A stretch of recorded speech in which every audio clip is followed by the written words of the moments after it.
আসসালামু আলাইকুম গাইজ, কেমন আছেন সবাই? আজকে আমরা একটা স্পেশাল ভিডিও বানাতে যাচ্ছি। আসেন, আমরা গ্রামের ভিতরে আছি, আর গ্রামের ভিতরে কিন্তু আমরা আজকে একটা জায়গায় আপনাদেরকে নিয়ে যাচ্ছি। দেখেন তো, এটা হচ্ছে চাল কুমড়ো গাছ।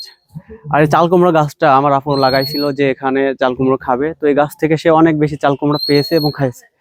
তারপরে কিন্তু সে দেখেন চারটা চাল কুমড়ো এখানে রাখছে, এটা দিয়ে নাকি বড়ি বানাবে।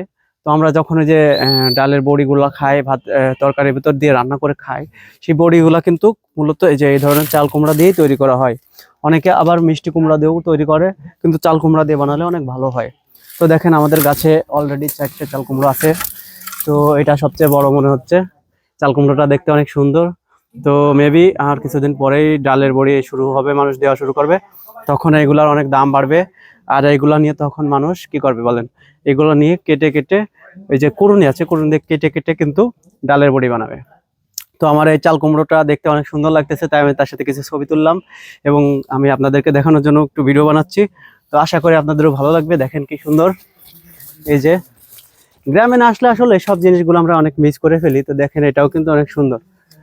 পাশেই আছে, সাথে যে ডালপালা গুলো হচ্ছে এগুলো নষ্ট হয়ে গেছে এগুলা। তো চাল কুমড়া কিন্তু আসলে একটা সুস্বাদু খাবার। প্লাস এটা দিয়ে কিন্তু এই যে যখন বেশি বড় হয়ে যায়, সাদা সাদা হয়ে যায় চেহারা, তখন এগুলা দিয়ে কিন্তু ডালের বড়ি বানাই খাওয়া যায়। তো দেখতেই পাচ্ছেন আমাদের চাল কুমড়া গুলো কিন্তু অনেক সুন্দর হয়েছে।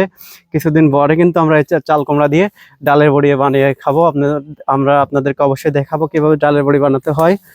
তো কি আর বলবো, গ্রামের ভিতরে আসছি, অনেক কিছুই আমরা দেখি কিন্তু দেখাতে পারি না সবসময়। তো এখন থেকে রেগুলার ভ্লগিং ভিডিও আসবে আমাদের চ্যানেলে। যদি অবশ্যই ভিডিওটা ভালো লাগে তাহলে চ্যানেলটা সাবস্ক্রাইব করবেন এবং আমাদের সাথে যুক্ত থাকবেন। ইনশাল্লাহ দেখা হবে পরবর্তী কোনো ভিডিওতে। আল্লাহ হাফেজ গাইজ।